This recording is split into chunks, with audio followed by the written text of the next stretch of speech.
Olá. Que história, hein? Ore comigo. Querido Deus e Pai que estás nos céus, essa é uma grande história do Evangelho. Ao ela se tornar viva nesta manhã, que possa nos vivificar com o poder do Teu Espírito Santo. Fale conosco, Senhor. Em Teu nome, amém.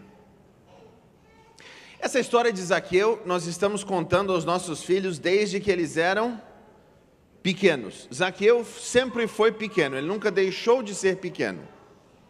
Mas para os nossos pequenos, nós contamos essa história desde o começo. Qual era a profissão de Zaqueu? Hoje vai ser bem interativo. O que Zaqueu fazia?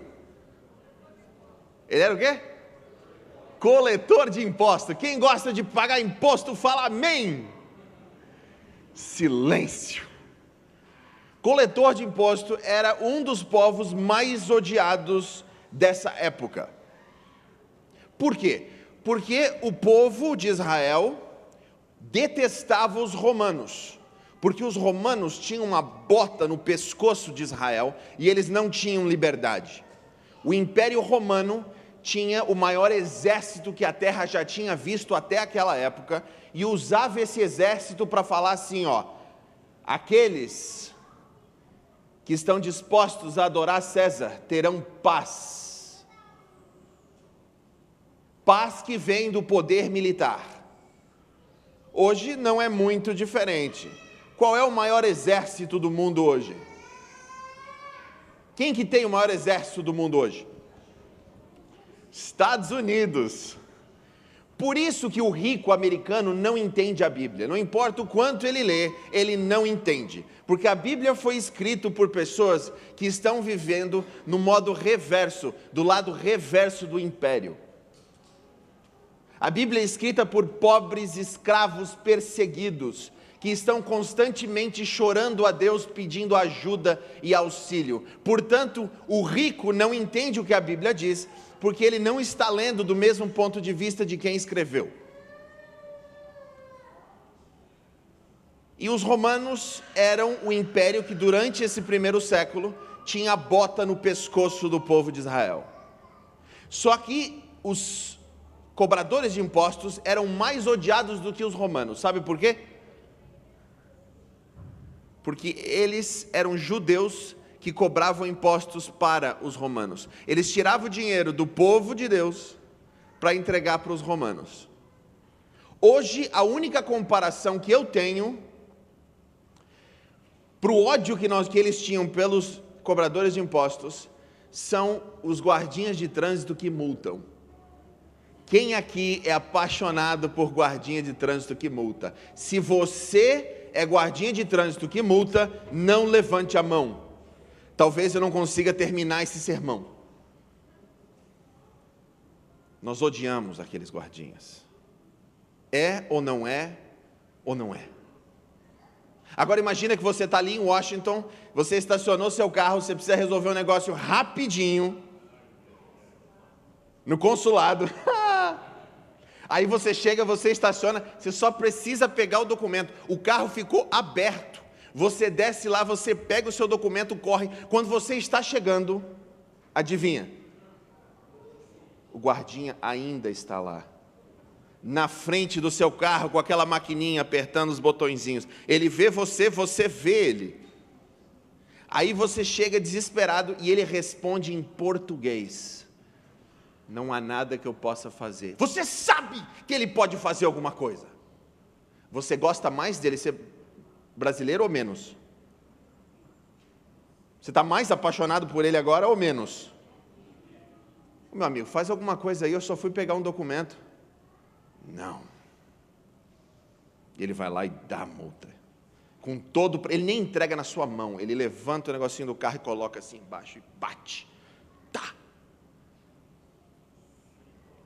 $100. O que você vai fazer com $100? Que você trabalhou tanto. A maioria de nós viemos para cá para ganhar mais dinheiro, agora você perdeu $100. Esse era Zaqueu. Zaqueu era o cara que era odiado pelo seu próprio povo a vida inteira.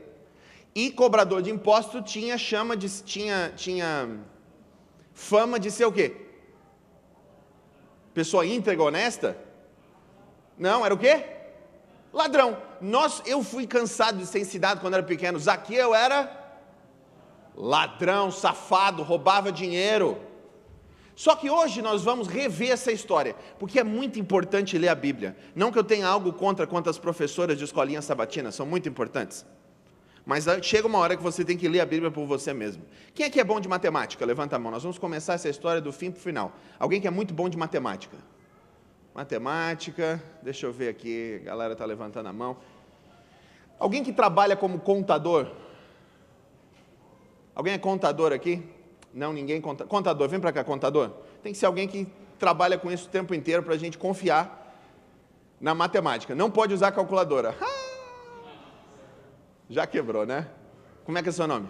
Guilherme. Guilherme. Fala oi pro Guilherme, gente. Guilherme, é o seguinte, ali diz que quando o Zaqueu se converteu, ele fez o que com o dinheiro dele, você lembra? Ele devolveu 4 vezes, né? Para as pessoas que ele tinha... Não, deu metade para os pobres e devolveu para os que ele tinha roubado, alguma coisa, 4 vezes mais. Tá certo o que o Guilherme falou? Guilherme é alto, né? Ó, eu gostei. Ele devolveu metade e ele deu 4 vezes, ok? Se o Zaqueu era ladrão, calcula comigo, Zaqueu ladrão, quantos % da fortuna dele ele tinha roubado? Chuta, mais ou menos, vamos fazer uma estimativa aqui. Não, percentagem, né? Porque não sabe quanto dinheiro ele tinha. Indo pelos políticos brasileiros, você já imaginou? Quantos % da fortuna de Zaqueu, porque ele era rico, você acha que era roubado, se ele fosse ladrão? Não, 100 não era, porque ele ganhava alguma coisa, né, gente? Ele tinha um salário, não é possível.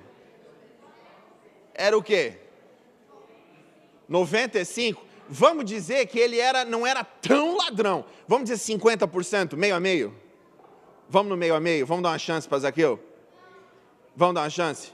Você quer ver como era impossível Zaqueu ser ladrão? Olha só a matemática da Bíblia, presta atenção. Se 50% do que ele tinha era roubado, vamos dizer que ele tinha 10. Pode ser 10 milhões, 10 bilhões, não importa. Vamos dizer 10 milhões, tá bom? Só para 10 milhões. Se 10 milhões, 50% era roubado, quanto que era roubado?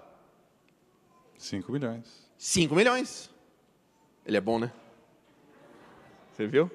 Só que ele já deu metade para os pobres, tá? Então vamos guardar esses 5 milhões aí. Quantos milhões ele deu para os pobres? 5 milhões. Sobrou quanto? 5 milhões. Então ele tinha 10, agora não tem mais. 5 já foi para os pobres. Agora sobrou 5. Quanto que ele falou que ia dar para aqueles que ele tinha roubado? 4 vezes. Quanto que ele está devendo? 20 milhões. Se ele roubou 5. Se ele roubou 5? Zaqueu não era ladrão? Não! Zaqueu não era ladrão. Por quê? Porque essa matemática não funciona com ladrão. Se ele já perdeu metade porque ele deu para os pobres, entendeu a mensagem de Jesus e deu metade para os pobres, e sobrou o resto, se ele roubou 20%, ele não tem dinheiro para pagar quem ele tinha roubado. Você entendeu? É ou não é, não é? Sim, teria que ser uma coisa pequena, 10% por aí. 10% por aí. Você tem como roubar a Deus? Tem.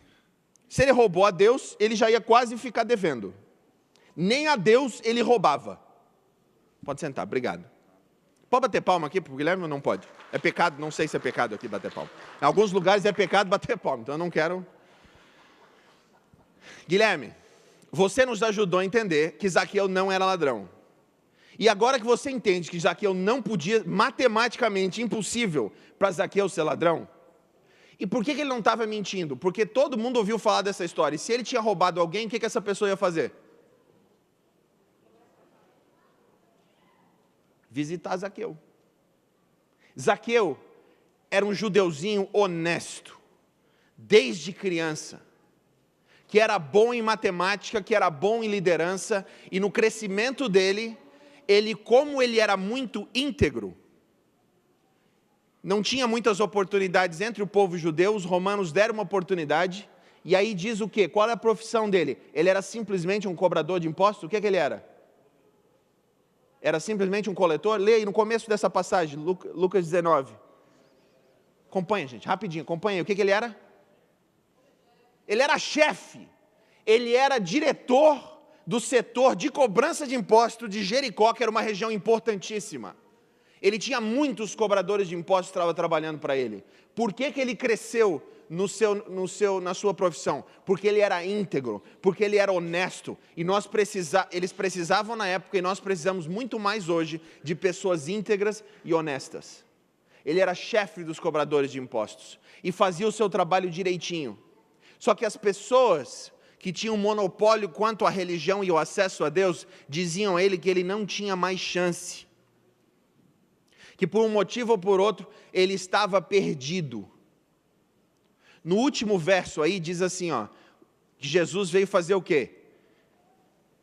Qual era a missão de Jesus? O último verso dessa passagem, versículo 10. Alguém percebe aí? Qual é a missão de Jesus?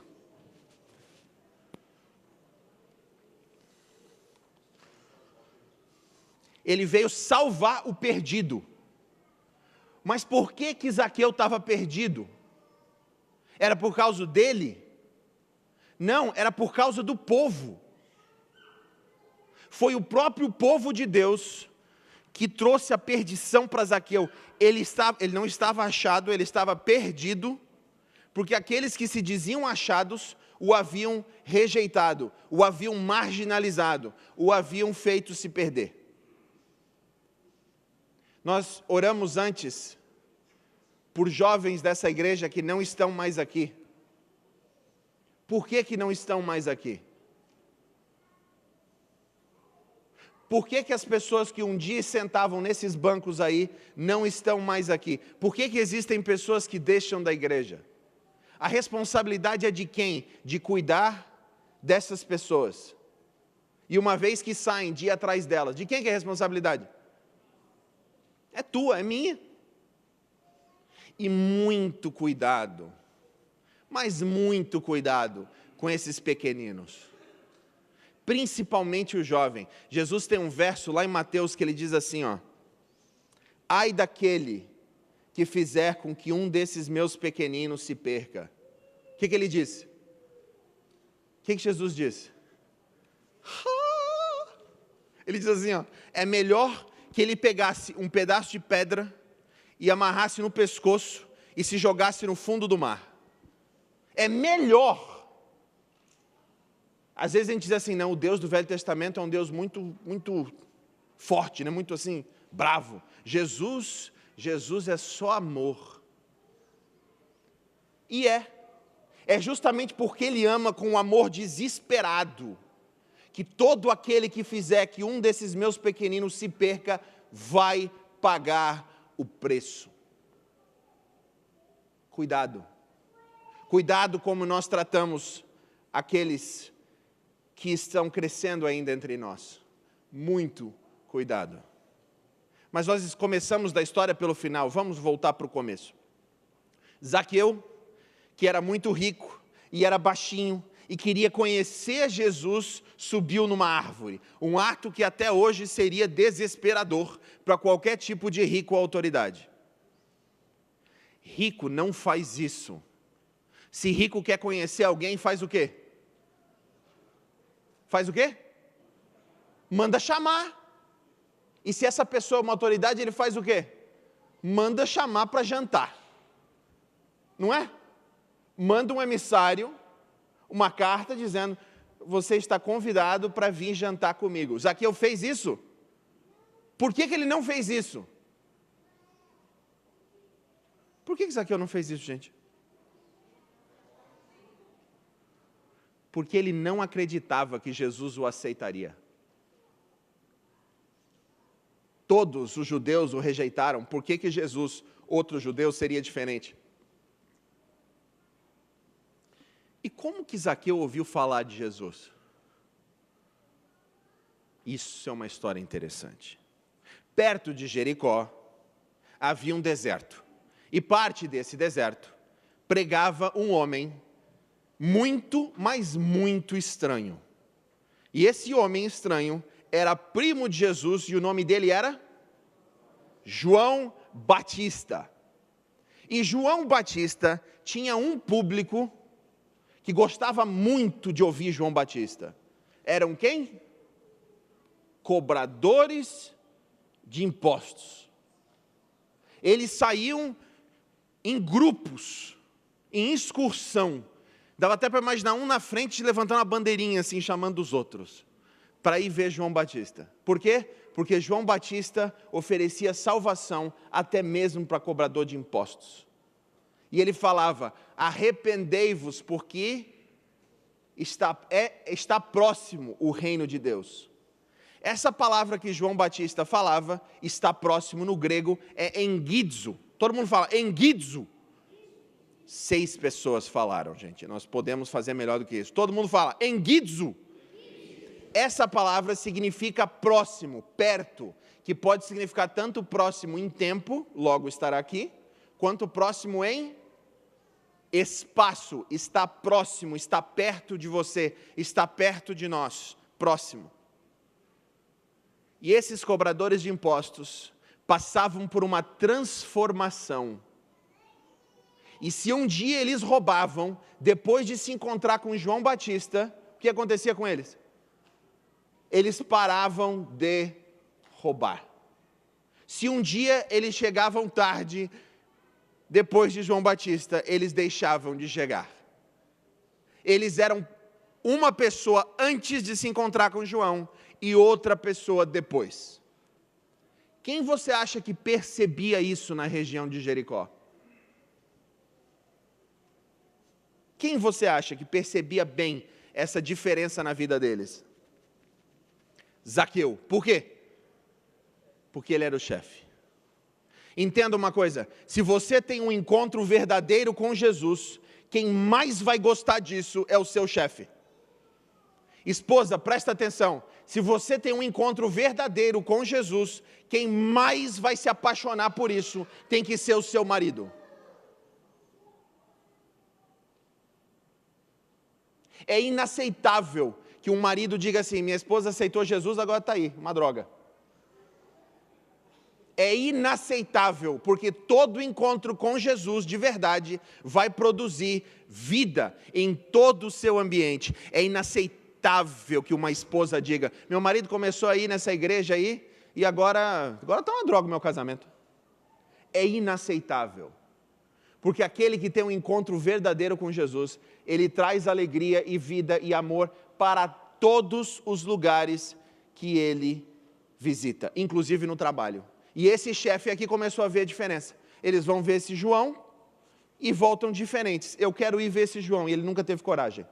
Aí ele escuta falar que João batizou a Jesus. Aí agora ele quer ver Jesus, mas ele também não tem coragem. Você sabe a coragem que você precisa ter para vir na igreja? Conta essa história de uma prostituta que estava num momento muito terrível da sua vida. E nesse momento alguém chegou para ela e falou: vem cá, o que está acontecendo? E ela contou o que estava acontecendo. Eu estou sendo rejeitada, eu não aguento mais fazer isso aqui, mas eu não tenho outra opção. E foi contando a vida dela. Foi contando a vida dela. Aí a pessoa disse: você já pensou em ir na igreja? Sabe qual foi a resposta dela? Eu já estou me sentindo mal agora, o que eu vou fazer na igreja para me sentir pior? A pessoa precisa ter muita coragem para ficar do lado de crente. Porque a fama de crente é com o dedo assim julgando: você está fazendo isso errado, você está fazendo aquilo errado, é tudo errado. É muito difícil ficar perto de crente que acha que a melhor é a última Coca-Cola do deserto. Entenda que Jesus te salvou não é para você mesmo. Você foi eleito por Deus para servir ao mundo. É fácil de reclamar dos políticos que são eleitos para servir e não servem. Difícil é você ver que Deus te elegeu para você melhorar o mundo também. O que você está fazendo no seu mandato, que é a sua vida? Zaqueu subiu na árvore com vergonha, com medo de ser rejeitado por Jesus. Jesus aparece, para debaixo da árvore e olha para Zaqueu. Já imaginou a quantidade de adrenalina que foi bombada no sangue de Zaqueu quando Jesus parou e olhou para cima? Porque não era só Jesus, era a multidão inteira olhando. O que esse anão está fazendo nessa árvore? Aí Jesus, naquele silêncio total, o que Jesus faz? Jesus quebra o silêncio. E ele finalmente olha para aquele que havia sido rejeitado por todo o povo e diz: Zaqueu, desce depressa, porque eu preciso jantar na sua casa. Hoje, não é amanhã, não é depois, vamos marcar aí, eu te mando o convite por e-mail. Não. É hoje, eu vou para a tua casa. Zaqueu devia ficar, né? Alegria. Desceu e foi. Só que Jesus pagou um preço por isso. Porque todas as vezes que você quebra o silêncio para se levantar com aquele que foi marginalizado, isso tem um preço a ser pago. O povo começou a dizer, esse aí não pode ser o Messias. Por quê? Porque ele está comendo na casa de cobrador de imposto, que a gente sabe que é pecador. Como que Jesus vai fazer? Jesus sempre escuta o clamor daqueles que choram.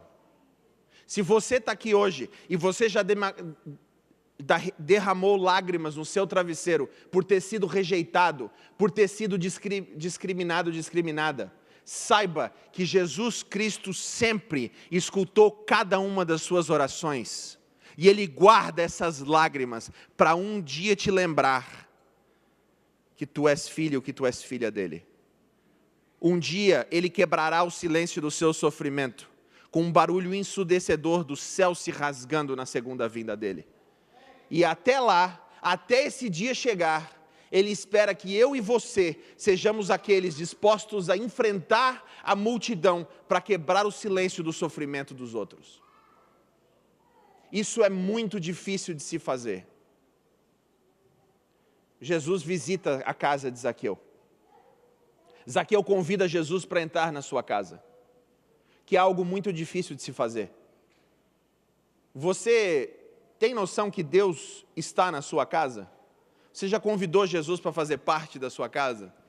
Para ocupar cada quarto da sua casa? Todos os quartos? Meu filho hoje de manhã, o mais novo, o Miles, falou assim: Daddy, is God here? Papai, Deus está aqui em casa? In our house? Tá, meu filho. Mas eu não consigo ver, papai. Ele está onde? Está lá embaixo? Não, Ele está em todos os lugares. É difícil ter Jesus em casa, queridos. Sabe por quê? Porque tem que entregar o controle remoto para Jesus. Fala assim: tá bom, Senhor. Escolhe aí o que eu vou assistir. Desligou, Senhor? Tem que entregar o celular para Jesus. Escolhe aí o aplicativo que eu vou usar. Veja aí os vídeos que eu vou assistir. Tem que entregar a geladeira para Jesus. Misericórdia, Pai. A lista de compras. É muito inconveniente ter Jesus morando em casa. Sabe no Natal que você recebe aquele monte de parente? Tem duas alegrias, né? O dia que o parente chega e o dia que o parente vai embora. Por quê? Porque está atrapalhando lá em casa. É muito fácil. Aliás, é muito difícil ter Jesus em casa, porque Jesus é muito inconveniente. Ele tem opinião sobre cada elemento da tua vida. Sabe o que é fácil? O que é fácil, pastor? É fazer assim, ó, vamos construir uma casa para Jesus e a gente visita Ele uma vez por semana. É bem mais fácil, não é não? A gente vai lá, visita, canta, né? Levanta a mão para a hora. Jesus, aquele abraço semana que vem, ó, estamos juntos, hein? Não, queridos. Jesus tem que morar na sua casa. Ninguém precisa de fé para acreditar em Deus, tem evidências suficientes. Você precisa de fé para acreditar que Jesus existe quando Ele se torna inconveniente para a tua vida. Jovens, pensa em alguém inconveniente para levar para sair num sábado à noite, é Jesus. É muito inconveniente. É mais fácil construir uma casa para Jesus e visitá-lo uma vez por semana. Só que quando diz assim, ó, Capital Brazilian Temple, não é assim o nome da igreja? É. Sabe quem que é o templo? É você. Porque Jesus quer te transformar num palácio onde Ele possa morar. Você é o templo. Zaqueu convidou Jesus para ir para a casa dele. E o meu desafio para você é que você faça o mesmo. Convide Jesus para ir para a sua casa. E more lá com você. Pais, vocês são pais. Mães também, mas principalmente os pais. Existe um altar na sua casa onde você busca a Deus com a sua família todos os dias? Lembrando a família que Jesus está ali? É fácil ir visitar Jesus. Leve Jesus para morar com você, porque Ele já está lá. Zaqueu era marginalizado no seu tempo. E o silêncio teria continuado se Jesus não parasse ao pé do sicômoro e olhasse para cima e dissesse: Zaqueu, é importante que eu vá para a sua casa hoje. Só que esse tipo de silêncio dos marginalizados, daqueles que são colocados de lado pela sociedade, ele continua até hoje. A esposa que constantemente tem que suportar os gritos do marido. Queridos, é inaceitável que você, homem, levante a voz contra a sua mulher. É inaceitável no reino de Deus que você grite com ela. Que você use a tua força contra ela. Esposas, você já percebeu que não adianta gritar com o homem? Não faz diferença nenhuma. Então muda a tática, porque essa aí não está funcionando. Você já teve que se levantar por alguém que estava sendo oprimido? Que estava sendo discriminado? Você já foi discriminado por ser rico demais, pobre demais, gordo demais, baixo demais, alto demais, magro demais? Nós criamos tantas situações na nossa sociedade para poder discriminar os outros, que essa é uma realidade que todos nós passamos. Você tem coragem de se levantar por aquele que está sendo discriminado? De quebrar o silêncio, mesmo que isso traga consequências negativas para você? Vou contar uma história. Há muito tempo atrás, tinha uma professora que parecia que tinha sido educada no inferno. Sabe aquelas professoras? E ela agora quer trazer esse inferno para a vida de todas as outras pessoas. Todos nós tivemos um professor ou uma professora assim. Só que essa era especial. Ela tinha prazer, parecia, de humilhar os alunos. Já viu aquelas professoras que, né? Era essa professora. E todo mundo, silêncio. Ninguém falava nada, porque sabia que se alguém falasse, não passava mais no segundo grau. A carreira morria ali. E todo mundo quietinho, não falava nada. História real, quietinho. Um dos rapazes dessa sala, ele tinha que trabalhar para poder pagar os estudos e ajudar a família. E ele trabalhava coletando lixo antes da escola começar. E frequentemente ele se atrasava e chegava atrasado na sala de aula. E a professora, um dia que ele chegou atrasado, ela olhou para ele e falou: você está sempre atrasado? Por quê? Não, professor, é que eu trabalho. O que você faz? Eu tenho que coletar o lixo e tal. Se você é coletor de lixo, você vai ser sempre coletor de lixo. Você nunca vai ser ninguém na sua vida. E foi. E a sala? O que você acha que os outros alunos estavam fazendo? Pianinho, quietinhos. O que você sentiu enquanto eu estava descrevendo a atitude da professora? Você sentiu uma raiva interior? Você sentiu uma adrenalina assim, que está chegando bem aqui, sai do pâncreas, eu acho que o teu sangue começa a ficar mais quente. Você sentiu isso? Sabe quem fez você sentir isso? Quem que te criou o teu corpo para você sentir isso perante a injustiça? Foi Deus.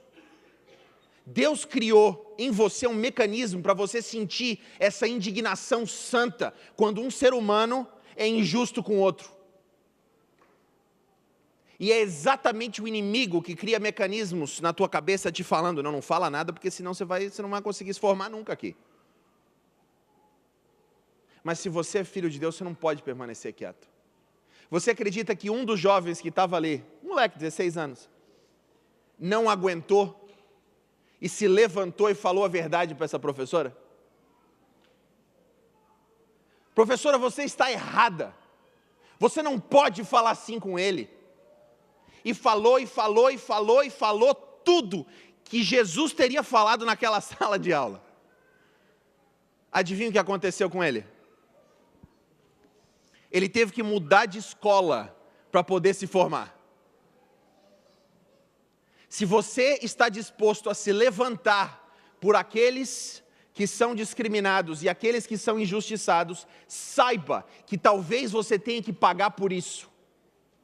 Jesus pagou por isso com a sua própria vida, e Ele chama discípulos que estejam dispostos de fazer o mesmo. O que você não esperava é que esse moleque de 16 anos que teve coragem de fazer isso, está aqui hoje, nessa manhã. É o pastor de vocês. Amém?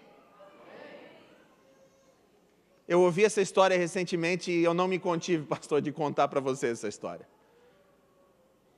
Porque nós precisamos de mais pessoas com coragem para quebrar o silêncio e trazer a justiça, mesmo nessa terra velha. O adventista do sétimo dia é aquele que descruza os braços, disposto a antecipar a nova terra no meio da velha. Se você só está cruzando os braços, esse mundo só vai ficar pior mesmo. Jesus que tem que voltar. Você não se chame um adventista, porque você não é. O adventista não consegue ficar em silêncio, ele precisa se levantar, ele precisa fazer, ele precisa alimentar, ele precisa vestir, ele precisa defender, porque ele é um discípulo de Jesus Cristo, que nos chama para viver como Ele, e se preciso, vamos pagar o preço que existe na velha terra, por se levantar para acabar com a injustiça. Que os teus filhos te vejam fazendo isso. E se não te virem, observe os teus filhos, porque eles estão fazendo, e que eles sirvam de lição para você, para também se levantar com aqueles que precisam. Jesus parou debaixo do sicômoro e quebrou o silêncio. A minha oração é que todos nós estejamos a coragem de fazer o mesmo. Amém.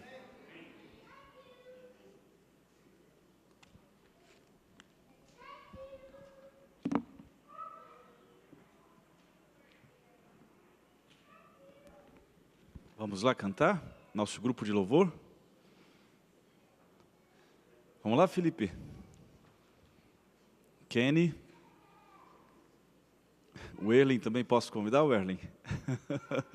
Gente, orem para que o Erlen um dia cante aqui, viu? O maior desafio nosso é colocar o Erlen para cantar conosco. Ele está lá atrás no som, nosso amigo querido. Ontem ele foi a pé, lá para a casa da Junéia, né, Junéia?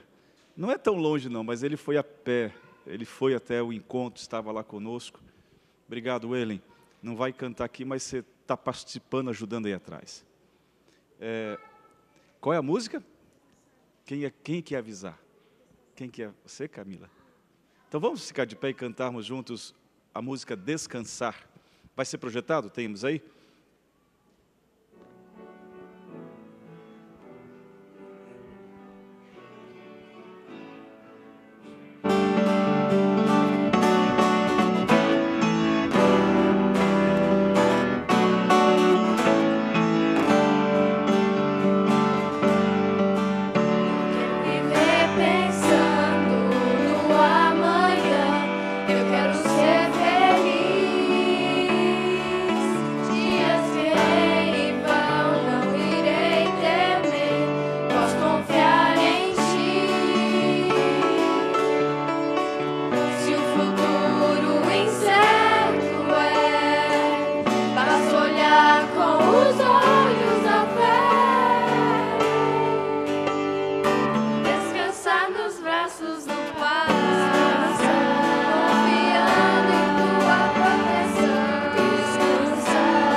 Querido Deus, abre os nossos olhos para que possamos ver as pessoas que precisamos defender nessa semana. Dê-nos coragem, Senhor, para vencer as vozes negativas que constantemente falam à nossa mente. Pai querido, queremos viver como Jesus viveu, e se precisamos pagar o preço por isso, Senhor, que venha o preço, pois mais importante é confiar em Ti, Pai. Senhor Deus, o tempo está chegando, aonde Tu renovarás essa terra por completo. Dá-nos coragem de investir os nossos recursos na pregação do Evangelho acima de nós mesmos. Nós queremos Te ver em breve, Senhor. Nós queremos dar um abraço no Jesus que parou no pé do sicômoro e chamou a Zaqueu para descer. Querido Jesus, nós somos esse Zaqueu também. E agora, durante a semana, pedimos que Tu possa vir morar na nossa casa também. Entregamos o controle de tudo nas Tuas mãos. Não porque merecemos, mas em nome do Senhor Jesus Cristo, Te pedimos e agradecemos todas essas coisas. Amém.